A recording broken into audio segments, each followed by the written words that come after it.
अगले आते हैं एट्रीब्यूट्स किसमें, मैनेजरियल, कि ये सारे टेक्निकल की इतनी जानकारी, क्योंकि ये काम करने के लिए टेक्निकल इनपुट चाहिए, ठीक है। और ये टेक्निकल इनपुट कैसे आती है ये और बता दो। पढ़ के आती है। कैसे आती है?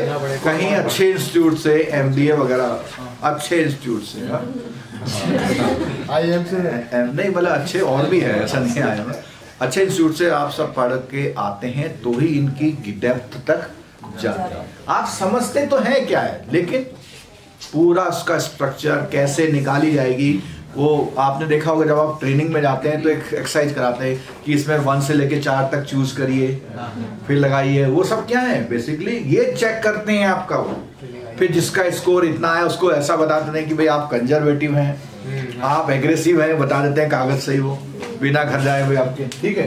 तो मैनेजर में क्या है, मैनेजर कौन है, ऑर्गेनाइजेशनल ऑर्गेनाइजिंग एबिलिटी। तो ये तो क्या है, अच्छा ये किसके पास होती है एबिलिटी, हर बिजनेसमैन के पास होती है, हर सक्सेसफुल बिजनेसमैन के पास होती है, ठीक है। और क्या है, सिस्टम डेवलपिंग, सिस्टम डेवलपमेंट के बारे में बताता हूं। हमारे पास पहला ऑर्डर आया, हमने बाजार से जाके एक लिफाफा खरीदा, हमने उसमें हाथ से एड्रेस लिखा और भेज दिया, और कहीं उसका नाम नहीं चढ़ाया। जब 3-4 हो गए तो हमने क्या करा, एक रजिस्टर में कॉलम बनाना शुरू किया, यार ये तो 3-4 हो गए। जब 10-12 हो गए तो हमने उसी रजिस्टर में कॉलम बढ़ाने शुरू कर दिए कि नहीं अब ये भी चाहिए। फिर किसी ने कहा जी मेरा अभी तक पहुंचा नहीं, तो हमने कहा यार इसमें ये भी दिखो कि जब हम भेजते हैं 4 दिन बाद देख भी लो पहुंचा कि नहीं पहुंचा। किसी ने कंप्लेंट करी तो उसमें लिख दो भैया अभी तक नहीं पहुंचा।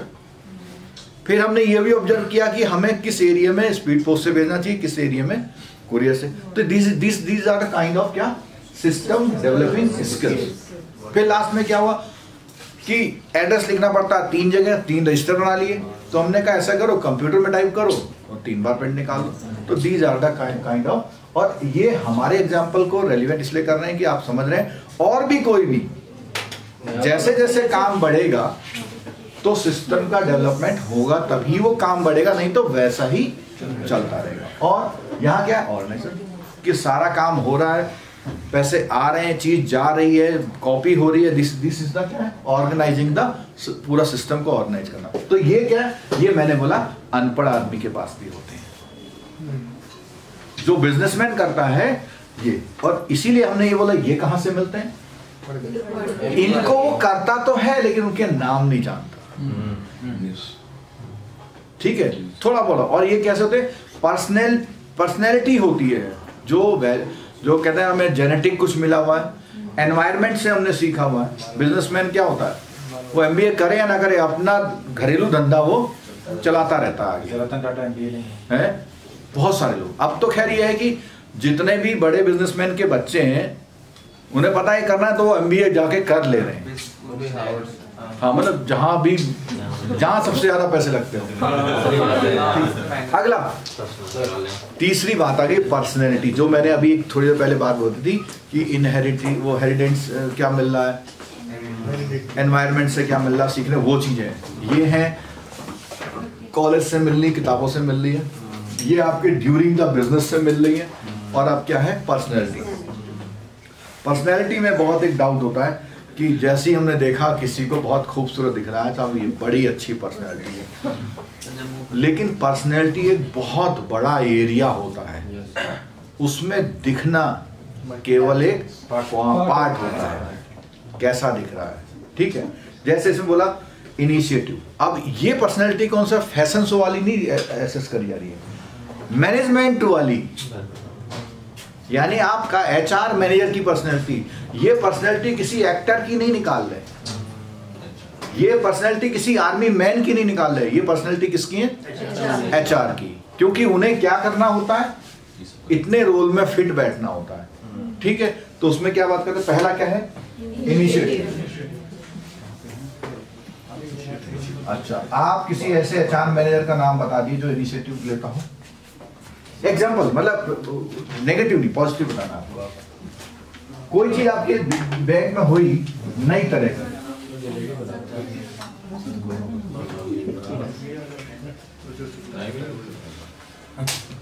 मुझे अच्छी तरह याद है, मैंने कंप्यूटर सीखा 2001 में। एक बिल मैंने कंप्यूटर से टाइप करके साइन करके दे दिया, बाबू ने मेरा बिल पास नहीं किया। तो वो नहीं साहब ये नहीं चलेगा, वो जो फोटो स्टेट थी वो चलेगी, जो टीए बिल का फॉर्मेट है वो बहुत पहले छपा था, उसमें कई अक्षर गायब भी हो गए, उसमें चलेगा। देखो, these are the kind of initiative. फिर क्या हुआ, एक ब्रांच में अभी तो शायद अलाउंसेस हो गए, पहले क्या होता हर एक चीज के अखबार के लिए अलग और इसके लिए अलग बनाना पड़ता था, वो बनाना पड़ता था। तो हमने क्या किया कि सारे 24-25 स्टाफ थे, सारे स्टाफ का नाम एक्सेल में फीड किया और वो फिक्स टाइप का था। महीने की 1 तारीख में एक प्रिंट निकाल देते, सबको पकड़ा देते। अब वो ये this is the style of initiative, कि कुछ नया करना, नेगेटिव नहीं पॉजिटिव। तो एप्लीकेशन है, कैसे हैं, जैसे आजकल ये आगे आने लग गई है, SMS बताया इन्होंने। तो ये क्या है, जो HR में बैठा होगा उसी ने सोचा होगा, क्योंकि यहाँ तो क्या 1 वे ट्रैफिक है ना बैंक में, आपकी बात थोड़ी जाती है वहां पे। जो भी इंप्लीमेंट हो रहा है 99% वहां के बैठे बंदों के द्वारा, कुछ अच्छे हैं, कुछ बहुत अच्छे हैं, तो बहुत अच्छे वाले हो। तो ये क्या है, इनिशिएटिव। नहीं तो काम तो चल रहा था पहले भी, फीडबैक भी सर लोग देते हैं जाकर, कई चीज है, लेकिन उसको जल्दी से इम्प्लीमेंट नहीं। अगर हाँ आपका चेयरमैन को मन में एक बात आ जाए तो कल से इम्प्लीमेंट हो जाएगी वो बात। सर पहले ब्रांच में सैलरी ना इंडिविजुअल हेड से डेबिट की जाती थी, कस्टमर अकाउंट किया जाता था। हमारा बैच आया 13 में, हमारी बैच की एक लड़की ने चेयरमैन साहब को सजेस्ट किया और उसने CVS करा दिया, सीधा अकाउंट में सैलरी आती, वहीं से पूरा सॉफ्टवेयर से। तो ये भी ये केनरा बैंक में तो बहुत जमाने पहले से था। केनरा बैंक में सेंट्रलाइज सैलरी मेरे को 96 की याद है, 96 में सेंट्रलाइज सैलरी RO से बन के आती थी। ठीक है, चलो आगे देखो। हाँ, faith in human being and there capability. तो अब क्या आया, फेथ। जैसे सुनो, मैं इनसे काम कराता हूं, मुझे बिल्कुल फेथ नहीं है। क्यों फेथ नहीं है? पीछे के रिकॉर्ड पास्ट। आज हमारे सर जो है 7:30 बजे पहुंचे बाहर, तो ये क्या है, ये पास्ट के उसमें। लेकिन आप लोग एसेस करेंगे कि हाँ अगर ये आ जाता है 7 बजे तो this is kind of faith.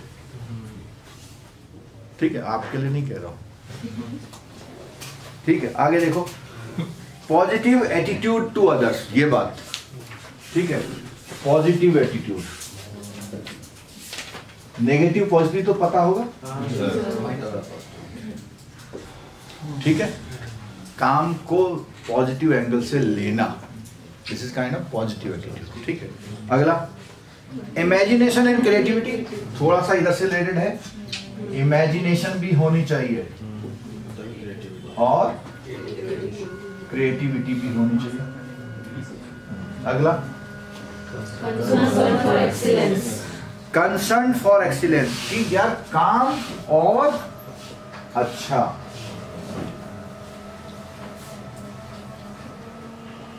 ठीक है, साहिल सुनो, अगला क्या है, concern for people and their development. इधर concern for people and their development. वो डिस्पैच वाला ढीला वाला रजिस्टर और पुराना रजिस्टर कौन रखा? क्या बोला इसने, कंसर्न किसके लिए होना चाहिए? कि एज ए लोग, वो स्टाफ तो है। कंसर्न फॉर किसका? पीपल एंड देयर डेवलपमेंट, यानी पीपल डेवलपमेंट। और बोलिए, एक जना बोला करो। फ्रेंडली होना चाहिए, सोशिएबल होना चाहिए और अफेबल होना चाहिए। Friendly, sociable and friendly, sociable and affable. अगला, अफेबल क्या होता है? कोई बताओ तो नहीं मीनिंग क्या अफेयर अच्छा सर मतलब हाँ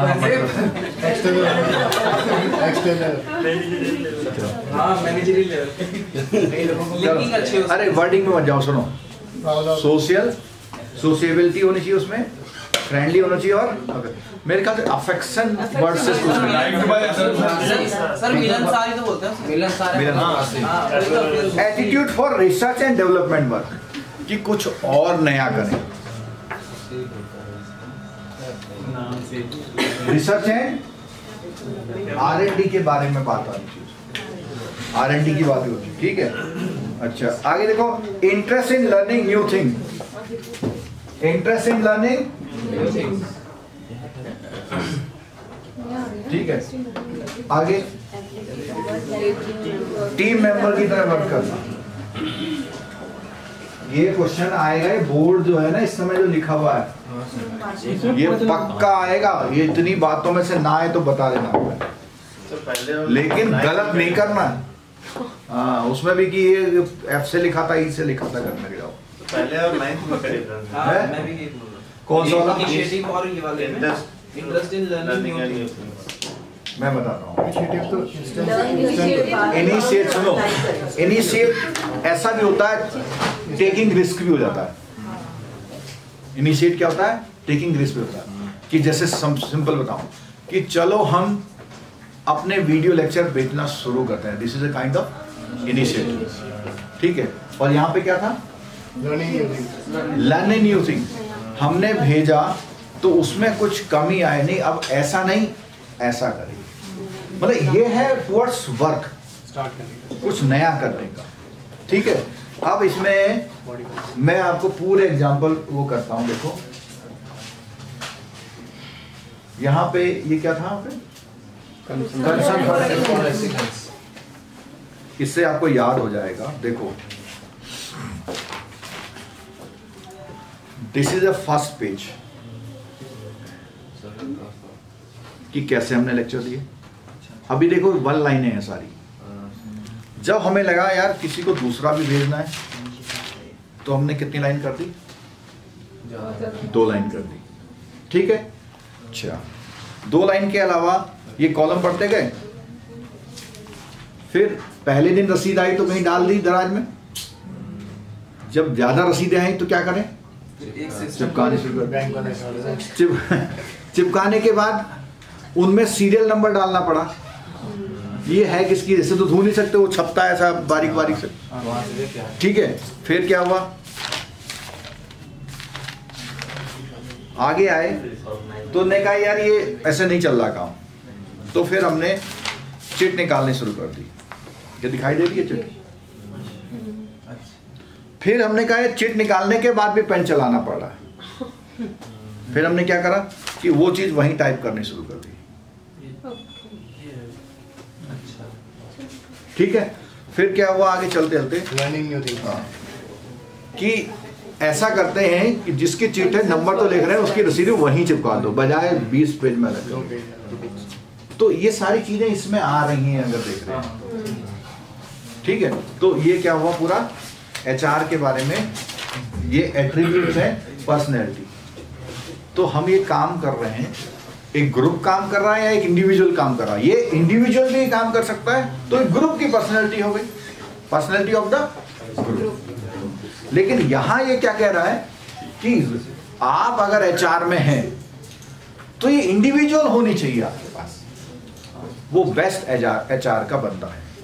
वो अलग बात है कि हमारे वहां HR कैसे होता है। हमारे वहां HR क्या होता है? स्केल 3 की पोस्ट है,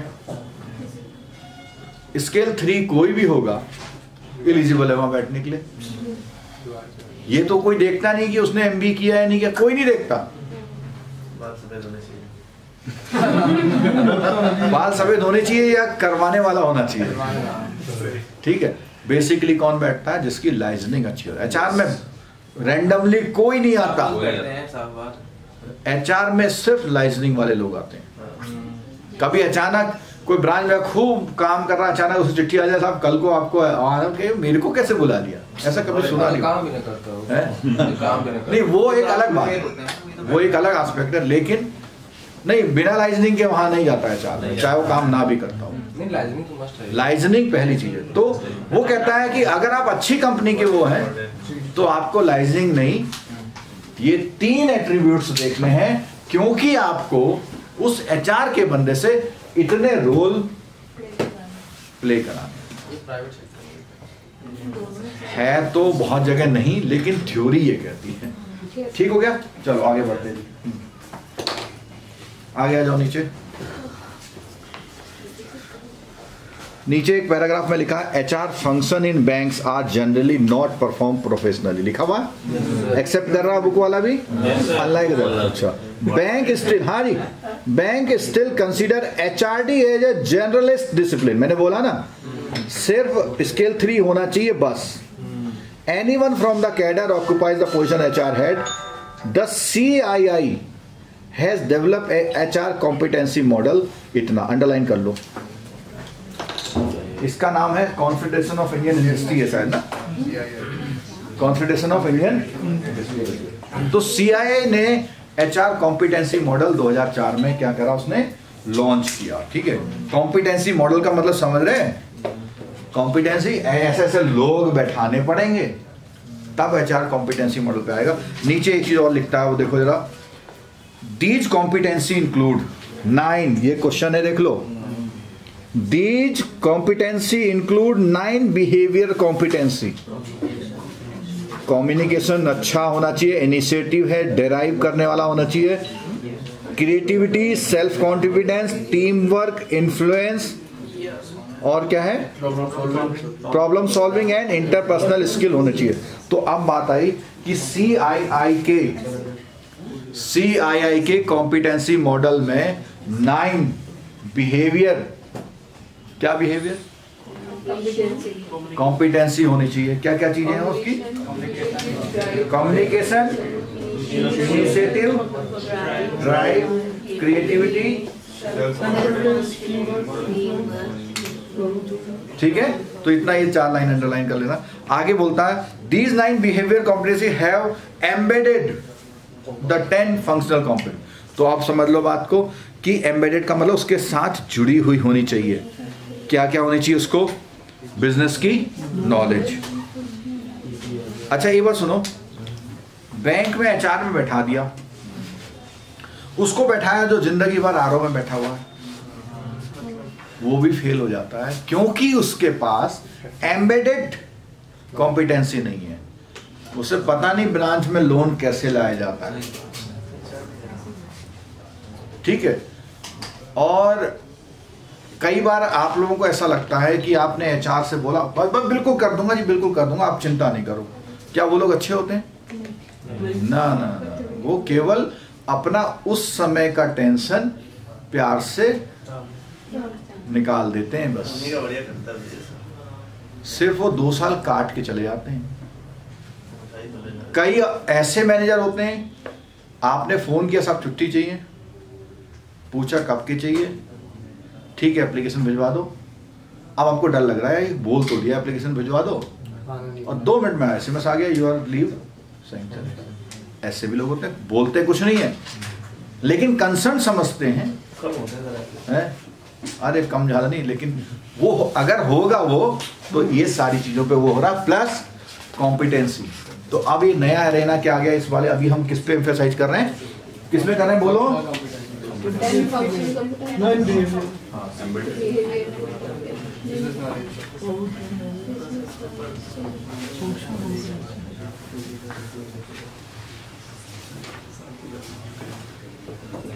हाँ जी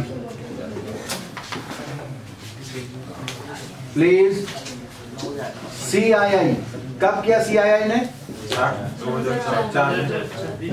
क्या किया उसने? Word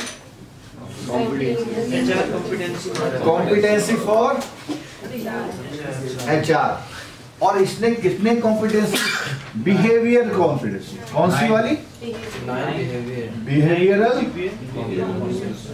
competency. बातें नहीं, कितनी है ये? 9। इसके साथ plus 10 embedded embedded functional competency. अच्छा एक बात तो सुनो, फंक्शनल कॉम्पिटेंसी मतलब केवल आदमियों को नहीं संभालना है, जो काम धंधा आपका ऑर्गेनाइजेशन कर रहा है उसके फंक्शन को भी समझना है मतलब। ठीक है, तो उसमें क्या क्या चीजें उसने करी हैं कि पहले एक बार आप लोग साइलेंट रहेंगे।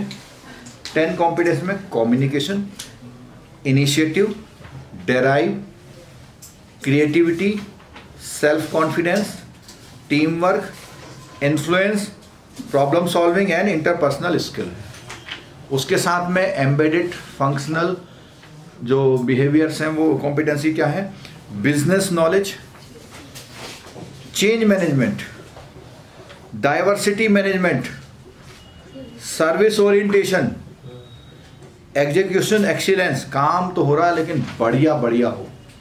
एग्जीक्यूट माने होता है काम का होना, एक्सीलेंस माने होता है बढ़िया काम का हो।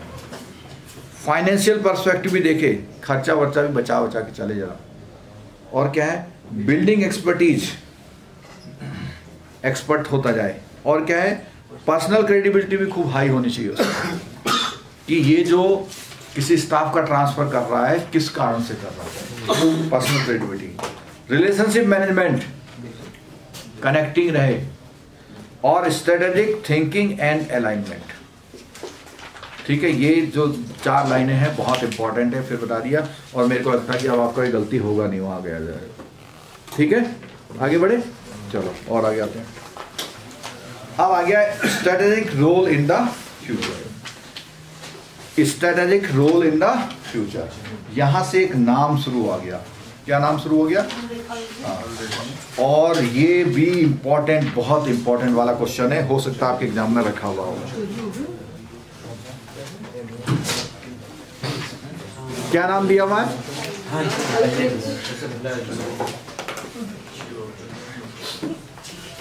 क्या नाम दिया हुआ भाई? अल्ड्रिच। और हेडिंग का नाम क्या है?